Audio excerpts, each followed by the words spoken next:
Church worship service. Bakit nga ba mahalaga na ako bilang isang Kristiyano na tumanggap kay Kristo ay maging parte ng kanyang simbahan at ng kanyang gawain? Bakit mahalaga ang pagsamba ng magkakasama? Ito ang pag-uusapan natin ngayon sa ating lesson 3. Sabi ng Hebrews chapter 10 verse 25, huwag nating kaliligtaan ang pagdalo sa ating mga pagtitipon, gaya ng nakasanayan ng iba. Sa halip palakasin natin ang loob ng isa't isa, lalo na ngayong nakikita nating malapit na ang araw ng Panginoon. Ang libro po ng Hebrews ay isinulat para sa mga second generation Christians. Nung panahon na yun, matindi ang persecution sa kanila. Maraming Kristiyanong pinahihirapan, marami ang pinarurusahan, marami ang pinapatay dahil sa kanilang faith. Kaya dahil doon, nagsulat ang writer ng Hebrews ng isang letter upang mag-encourage sa mga Kristiyano to really worship the Lord sa kabila ng mga kanilang pinagdadaanan. At ang sabi niya dito, huwag mong kaligtaan ang pagdalo sa pagtitipon gaya ng nakasanayan ng iba. Maraming pagkakataon sa buhay natin na meron tayong mga narinig na hindi na lang ako magsisimba. Pwede naman ako sumamba sa Diyos kahit ako lang mag-isa. Pero alam niyo, sabi ng Hebrews 10:25, we should take time and prioritize to really go to church and be with our Christian brothers and sisters. Napakahalaga niyan. Kasi ang sama-samang pagsamba ay magkasabay ng pangangailangan at pananagutan ng isang tunay na mananampalataya. Dito makikita natin sa verse na ang pagpunta pala sa simbahan ay isang pananagutan. Ang pagiging part pala ng gawain ng Diyos is a responsibility. Kasi sabi ng Hebrews 10:25, huwag mong kaligtaan ang pagdalo sa ating mga pagtitipon.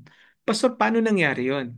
Una, dapat mong maintindihan na si Jesus mismo ang pasimuno ng church. Siya ang nagtatag ng simbahan. Matthew chapter 16 verse 18, sabi ni Jesus, itatayo ko ang aking iglesia at ang kapangyarihan ng kamatayan ay hindi magtatagumpay laban sa kanya.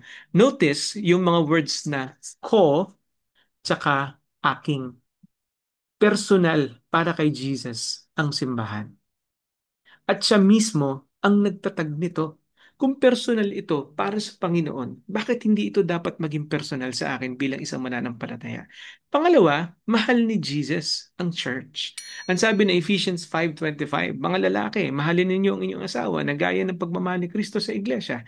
Inihandog niya ang kanyang buhay para sa iglesia. So dito makikita ninyo na si Jesus mismo, hindi lang siya nagtatag, kundi mahal na mahal niya rin ang simbahan. At kung ito'y isang bagay na mahalaga para sa Panginoon, bakit hindi ito dapat maging mahalaga para sa akin bilang isang Kristiyano? Ayon sa data ng 2018 Pew Research Center, meron daw ilang mga top excuses ang mga Kristiyano pagdating sa hindi pagdalo ng church. Number one, pwede naman ako sumamba ng mag-isa. Di ba? Pwede naman talaga. Kasi nga, sabi ng Bible, kahit saan, kahit anong oras, pwede kang lumapit, sumamba sa Panginoon. Pero dapat mo ding maintindihan na sinabi din ng Bible na dapat tayong sumamba ng magkakasama upang tayo ay makapagpalakasan. Ikaw ay parte ng katawan ni Kristo. Ang simbahan ay katawan ni Kristo. Hindi pwedeng mag-function ng isang parte ng katawan na hiwalay sa katawan. Hindi pwede mag-function ng daliri ng hiwalay sa katawan. Pag gumagalaw yan ng hiwalay sa katawan, monster yan. 'Di ba? Ang isang mananampalataya should be a part of a group because you are part of the body of Christ and you are part of the family of God. Mahirap mabuhay ng mag-isa. Nilikha tayo para sa isa't isa. Wala pa kasi ako nakikitang church na magugustuhan ko talaga. Ito yung pangalawang sinasabi ng iba. Ala, pambihira yung mindset mo. Gusto mo ikaw lagi yung kumakain, consumer mindset. Hindi yan dapat ang puso ng isang Kristiyano, 'di ba? Ito yung pangatlo, hindi ko kasi gusto yung mga sermon. Hala, hindi mo ba gusto dahil masyado kang natatamaan kapag katotohanan o hindi ka na-entertain? Is that the right way para ikaw ay makinig ng salita ng Panginoon? O ito siguro yung feeling ko hindi ako welcome. Yan, medyo mabigat nga naman yan, no? So, pero hindi yan excuse para hindi ka humanap ng church. 'Di ba? Pwede ka humanap ng church. Hanap ka ng simbahan. And find someone, 'di ba? Mula doon, i-open up mo yung sarili mo mula sa mga tao sa simbahan para makakonect ka sa kanila. O ito siguro, wala kasi talaga akong time. Alam mo, hindi totoo na wala kang oras. Kasi lahat tayo may oras. We are living here on earth under 24/7. 'Di ba? Lahat tayo merong oras, kaya nga nakakapakinig ngayon eh.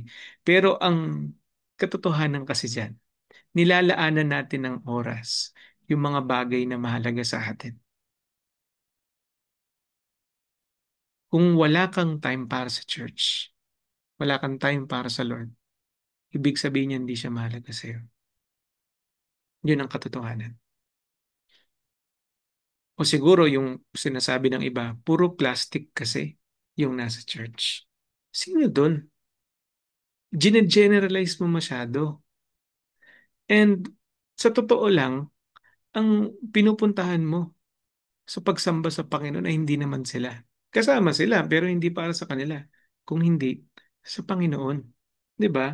So ngayon, bakit ako dapat maging bahagi ng church? Number one, ito ay nagbibigay lakas sa buhay mo bilang isang Kristiyano sa pamamagitan ng mga biblical teachings na matututunan mo sa church. Pagdating sa trabaho, pagdating sa labas, wala namang magsasabi sa iyo masyado ng salita ng Panginoon. Pero alam mo yung mga Kristiyano mong kasama at yung simbahan mismo, tuturuan ka nila ng salita ng Panginoon. And biblical teachings ang matututunan mo dito sa church. Pangalawa, magkakaroon ka ng mga godly mentors na gagabay sa iyo. Ba? Napaka-importante ng mentor sa buhay ng isang tao. Sabi nga nila, ang pagkakaroon daw ng mentor sa isang bagay na gusto mong i-pursue ay isang shortcut. So, pag ikaw ay nagkaroon ng godly mentors, nagkakaroon ka ng tinatawag nating mas mabilis na growth bilang isang Kristiyano. Kasi may gumagabay sa'yo. Pangatlo, makakita ka doon ng mga Christian friends. Makakatagpo ka ng mga kaibigan mo na talagang ikaw ay sasamahan sa faith mo bilang isang Kristiyano. 'Di ba? Ano pa? Gagamitin ka din ni God para palakasin yung iba sa pamagitan ng paggamit mo ng spiritual gifts na binigay sa iyo ng Diyos para paglingkuran ang Panginoon at ang iyong kapwa. May exercise mo doon yung gifts and talents mo. Yung paghayo at pag-abot sa hindi pa mananampalataya. Mas magiging malakas ka, mas magiging matatag ka, mas mahasa ka dahil meron kang ibang kasama at meron nagtuturo sa iyo. At syempre, yung mga pag-disciple sa mga pausbong pa lang na mananampalataya. So dito makikita natin na importante talaga na maging parte ka ng simbahan ng Panginoon dahil mahirap gampanan ang gawain na yan nang mag-isa ka lang at tinawag tayo bilang isang simbahan na maglingkod sa Panginoon. So ito ang magiging motivation ko, Pastor. Ang sabi ng Hebrews 10:25. Lalo na ngayong nakikita nating malapit na ang araw ng Panginoon. One day, ang Panginoon ay darating dito sa mundo para kunin ang lahat ng mga mananampalataya at dalhin sa kanyang kaharian. Ang tanong ko sa iyo, saan mo gusto na matagpuan ka ng Panginoon? Alam mo, napakalaking bagay ng simbahan sa buhay mo bilang isang Kristiyano.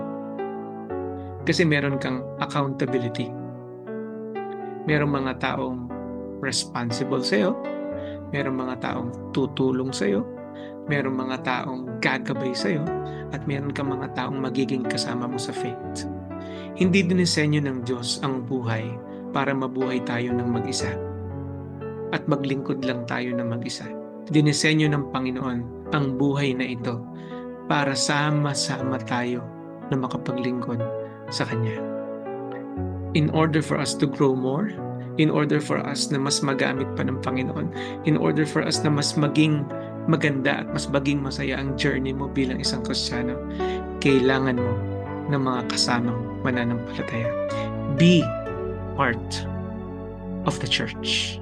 God bless about isa at see you sa ating next class.